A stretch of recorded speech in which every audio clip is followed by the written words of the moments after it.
नमस्कार बहनों और भाइयों। आप जानते हैं मेरा नाम प्रियरंजन त्रिवेदी है और मैं वेल्टन साउंड 2022 चैनल की ओर से आपको मैं आज विश्व प्रकृति दिवस जो पूरी दुनिया भर में मनाया जा रहा है उसके बारे में, उसकी भूमिका क्या है, बताना चाहूँगा। विश्व प्रकृति दिवस पर्यावरण संरक्षण से संबंधित एक ऐसा दिवस है जिसमें हम ज़्यादा से ज़्यादा चर्चा करते हैं कि हम पर्यावरण की सुरक्षा, प्रकृति की सुरक्षा कैसे कर पाएँ। अब बात यह है कि प्रकृति के अंदर क्या क्या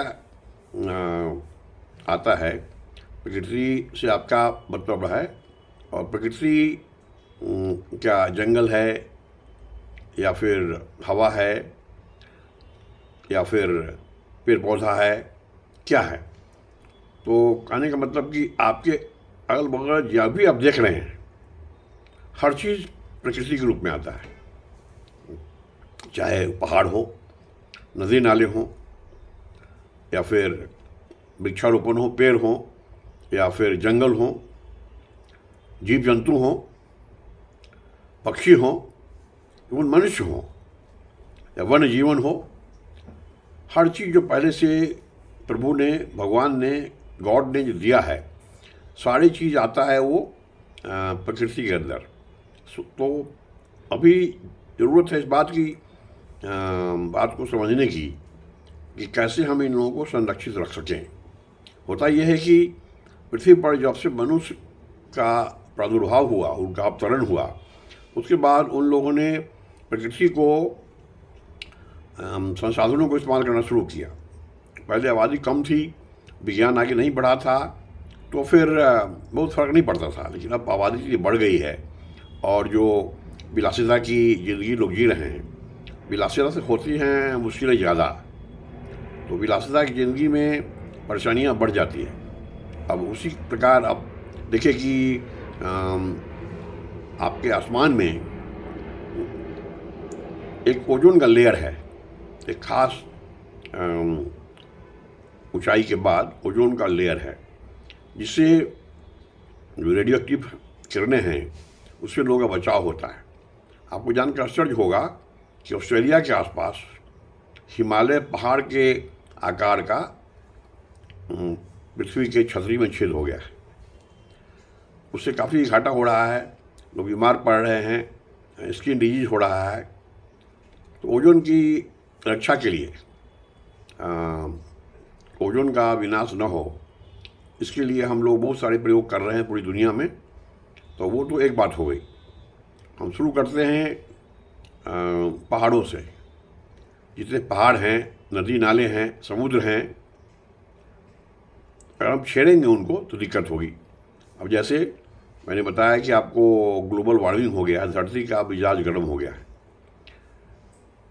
तो इसको कैसे घटाएं। हम नहीं घटाएंगे तो 2 डिग्री बढ़ गया है टेम्परेचर पिछले 25 वर्षों में। तो आप देख रहे हैं कि कितनी अतिवृष्टि हो रही है और समुद्र का स्तर जो है ऊंचा हो रहा है।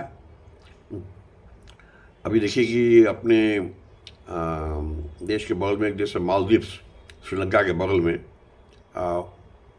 वहाँ पर इतनी दिक्कत हो रही है कि अगर और भी ग्लोबल वार्मिंग हुआ तो फिर शायद यह देश हमारे नक्शे पर नहीं रह जाएगा, विश्व पटल पर उनका अंत हो जाएगा।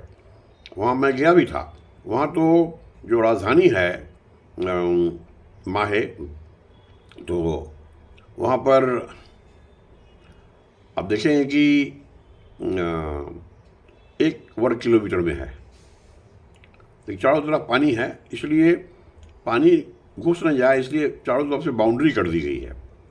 ये हाल हो गया कि एक देश को बाउंड्री कर दिया गया पानी से, बचाया जाए। और सांकेतिक रूप से एक कैबिनेट मीटिंग उन लोगों ने करी थी, वहाँ के मंत्रियों ने, समुद्र के नीचे जाकर लगभग गोताखोरों और मशीनों के सहारे सब लोग बंद, शीशे के बंद करके ऑक्सीजन की सुविधा के साथ गए वहाँ पर, और करीब 100 फीट नीचे जा कर के उन लोगों ने बैठक की, कैबिनेट की। एक तरह से दिखाना था कि अब जब वो जल प्लावित हो जाएगा, देश डूब जाएगा, तो शायद कैबिनेट मीटिंग होगी समुद्र के नीचे। बांग्लादेश का भी कुछ पोर्शन डूब सकता है। पूरा पूरा हॉलैंड, जिसको नीदरलैंड्स बोलते हैं अब, वह भी देश अब नहीं रह जाएगा, पूरा डूब सकता है।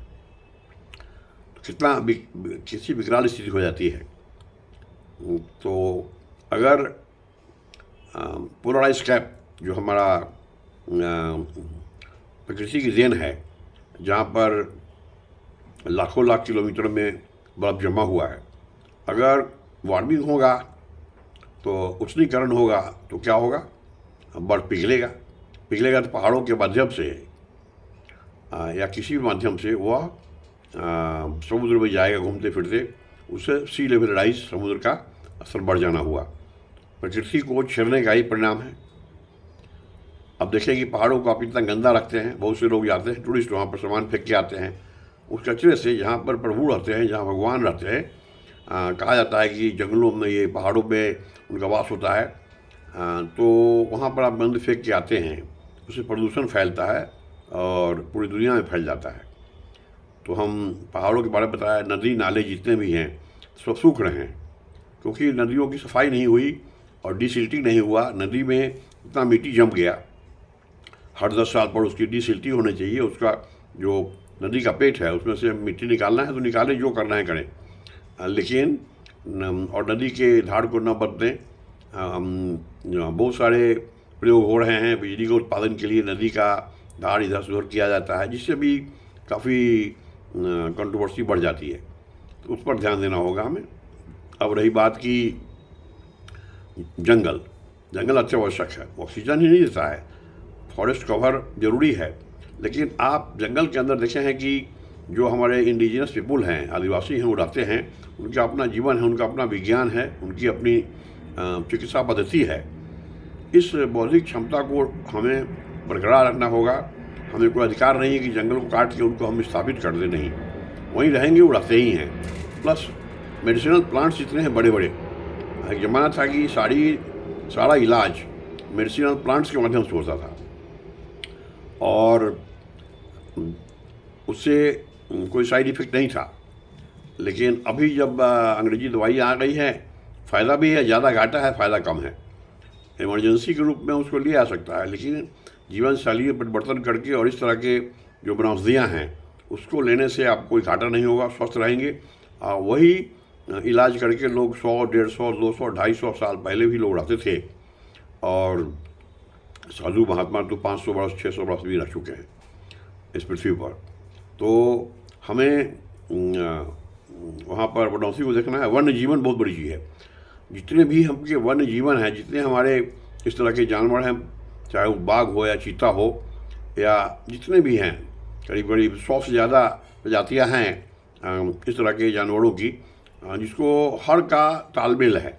जंगल में रहना ज़रूरी है, नहीं तो फिर पर्यावरण में कुछ ऊपर नीचे होने की संभावना रहती है। ये वो बात हो गई। अब रही बात की पक्षी विज्ञान, इसको अंग्रेजी में कहते हैं ऑर्निथोलॉजी। इसका ज्ञान सबको आवश्यक है। पक्षियों की संख्या घट रही है, अकारण आप उसको मार रहे हैं या किसी तरह से प्रदूषण चलते वो बढ़ रही हैं। गिद्ध भी देखिए, एक ज़माने में था, इसका पर्यावरण में बड़ा उसका सहयोग है। गिद्ध नामी कोई चीज़ नहीं है, उसमें भी बहुत सारे प्रदूषण फैल रहे हैं। लेकिन बाकी जो पक्षी हैं, हज़ारों हजार पक्षी, हम लोगों ने अभी 4 महीने के बाद ऑर्निथोलॉजी यानी पक्षी विज्ञान पर हम एक विश्व कोश निकाल रहे हैं, ताकि लोगों को पता चले कि पक्षियों की आवश्यकता क्या है, पक्षियों की महत्ता क्या है, पक्षी से क्या फ़ायदा है, घाटा कुछ नहीं है। तो पक्षी विज्ञान का ज्ञान जरूरी है, पक्षियों की सुरक्षा बड़ा ज़रूरी है। अब कह रहे हैं कि जीव जंतु में मनुष्य भी आ जाएंगे, जो मनुष्य हैं उनका भी रहना आवश्यक है। अगर हम खुद ही इतना प्रदूषण फैलाते हैं और जो कि हम गलत करते करते उस कगार से इस कछाड़ तक हम पहुँच चुके हैं, तो ऐसी हालत में आवश्यकता इस बात की है कि हम लोग अपनी आदतों को छोड़ें और जीवन शैली में परिवर्तन लाएं। और नहीं तो क्या होगा कि मनुष्य ही मनुष्य जाति प्रजाति को नष्ट कर देगा। खुद ही आप अपने हाथ में अपना हाथ जगन्नाथ जो है आपका हाथ जगन्नाथ, मतलब आप खुद ही अपने आप को मारिए, उसी तरह की बात हो जाती है। क्योंकि प्रदूषण फैल रहा है, फिर भी सोचेंगे नो बिजनेस एज यूजुअल, चलो कोई कर लेगा, जब तक है ठीक है, ऐसा ही सरकार बोलती है, कोई वैल्यू नहीं है। आपकी भूमिका भी है, सरकारों की भूमिका है। कहीं ओजोन कहाँ फैलता है। एक ज़माना था कि अभी तो बैन लग गया है उस पर, जो आपके फ्रिजडेयर है, मतलब जो फ्रिज है, जो पे पानी ठंडा करते हैं आप, भोजन रखते हैं, उसमें पहले जो लगता था केमिकल, क्लोरोफ्लोरोकार्बन, वो सब गलत उसका इस्तेमाल हो रहा था। उसमें काफ़ी सुधार लाया गया है। आज के जो नए फ्रिज हैं, एयर कंडीशनर हैं, उसमें ऐसे पदार्थों का उपयोग हो रहा है, उससे भी ओजोन की छतरी में सुधार हुआ है। तो इस तरह के प्रयोग भी करने चाहिए हमें। अब रही बात की खेती बाड़ी की, प्रकृति का ही रूप है। आप अगर प्रकृति की देन है कि जितने भी पेड़ पौधे हैं, फल फूल हैं, इवन अनाज हैं, कहीं ना कहीं से अनाज आया होगा, तभी तो आप खेती करते हैं। तो उसमें जो खेती की प्रक्रिया है, देखना है कि प्रकृति का नाश न हो उसमें। अब जैसे करीब करीब 200 वर्षों से पूरी दुनिया में उर्वरक में फर्टिलाइज़र का उपयोग किया गया, केमिकल फर्टिलाइज़र का इस्तेमाल हुआ। शुरू में तो पैदावार बढ़ा, अभी स्थिति यह है कि उसमें अब उर्वरक क्षमता घट गई है, अब उसको तो कुछ होता ही नहीं है, ज़मीन बेकार हो गया। यहाँ तक कि कुछ ऐसे विषैले केमिकल डाले गए। पंजाब में आपको एक ट्रेन आती है दिल्ली की ओर, उसका नाम है कैंसर ट्रेन। उसमें कम से कम 70% लोग कैंसर वाले ही आते हैं, इलाज करा के जाते हैं। इसका मतलब किसी खास क्षेत्र में, चाहे 10 स्क्वायर किलोमीटर में हो या 20 में हो, उसमें किस तरह से ऐसे केमिकल इस्तेमाल किए ज़मीन में, या वहाँ की ज़मीन की ऐसी क्वालिटी थी कि मिला जुला करके जो परिणाम आया वो आया कि लोगों को कैंसर हो जाएगा। अब देख सकते हैं कि कितनी परेशानी हो रही है हर जगह, जहाँ भी देखें आप, प्रकृति की बात है। प्रकृति के कितने आयाम हैं, कितने रूप हैं, सबको देखना है। और बहुत सारी चीज़ होंगे, अब उसको भी ध्यान देना पड़ेगा। जैसे हवा है, वायु है। मैंने कहा था कल कि वन से वायु और वायु से आयु। वन जितना रहेगा उससे वायु शुद्ध होगी, ज़्यादा ऑक्सीजन मिलेगा और प्रदूषण बहुत घट जाएगा। अब है कि वायु से आयु, और वायु शुद्ध रहेगा ही, शुद्ध रहेगा वायु, तो क्या होगा हमें कि उससे हमारी आयु बढ़ेगी, हम ज़्यादा दिन पृथ्वी पर रह सकते हैं और अपने प्रयोग कर सकते हैं, और पूरी दुनिया में आगे नए नए वैज्ञानिक चीज़ों का आविष्कार करके फिर हम सब भागीदार हो सकते हैं प्रदूषण नियंत्रण में, और एक ऐसी ज़िंदगी जीने में जिसमें कोई प्रदूषण न हो, जिससे कि आप भी चंगे रहें काफ़ी दिनों तक। तो मनुष्य से लेकर के आप, चाहे मैंने बताया नदी हो, नालों हो, या फिर पहाड़ हो या जंगल हो, वन्य जीवन हो, जैव जंतु हो, और इवन जो मनुष्य हैं उनको भी रहना है ठीक ठाक। तो इस सब मिला जुला करके विश्व प्रकृति दिवस के अवसर पर आज हम प्रण लें, प्रतिज्ञा करें कि प्रकृति को संरक्षित करना अत्यावश्यक है। अब नहीं करेंगे तो बस अंत होने वाला ही जल्द ही। समझा जाए कि लोग समझते नहीं इस बात को, बहुत विकराल रूप धारण करने जा रहा है। दुनिया भर में प्रदूषण फैल रहा है, जितने भी बड़े शहर हैं। एक और बात है कि दिल्ली को विशेष दर्जा प्राप्त है, सबसे ज़्यादा प्रदूषित है, लेकिन बाकी देशों के जो राजधानियां हैं वो भी प्रदूषित उतने ही हैं लगभग, कुछ अंतर होगा, लेकिन हम लोग नंबर 1 पर चले गए हैं, क्योंकि हम चिंता कम करते हैं, चिंता ज़्यादा करें। और जो तरीका बताया जाता है सरकारों के द्वारा, अंतर्राष्ट्रीय संगठनों के द्वारा, यूनाइटेड नेशंस इन्वायरमेंट प्रोग्राम के द्वारा, और फिर बाकी जो स्कूल कॉलेज में पढ़ाई होती है, या जो हमारे सोशल एक्टिविस्ट हैं, जो NGOs हैं, वॉलंटरी ऑर्गेनाइजेशन हैं, स्वयंसेवी संस्थाएं हैं, जिस तरह का वो आगे मूवमेंट करते हैं उस पर अमल करना चाहिए, तो बहुत फ़र्क पड़ जाएगा। और फिर आगे दिक्कत कम होगी। तो आज के इस कार्यक्रम में इतना ही।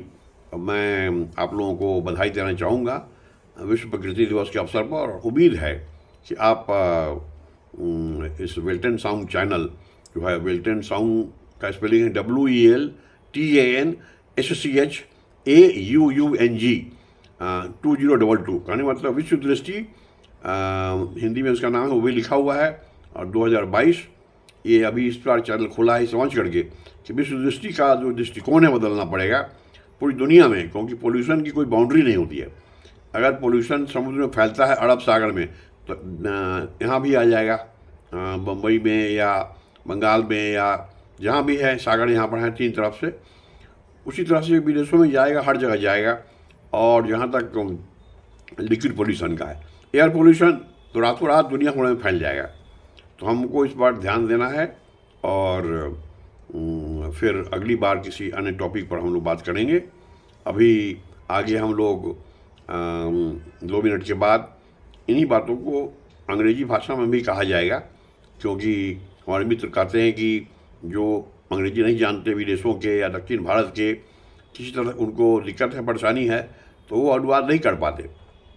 अगर कोई टेक्स्ट हमने टाइप कर दिया फेसबुक में तो उसका अनुवाद तो हुआ है ऑटो ट्रांसलेशन, और बाद में कहता है कि रेट दी ट्रांसलेशन, लेकिन ये वीडियो को ट्रांसलेट डायरेक्ट नहीं किया जा सकता। इसलिए मैं अभी अंग्रेजी में भी बोलने जा रहा हूँ। धन्यवाद, जय हिंद।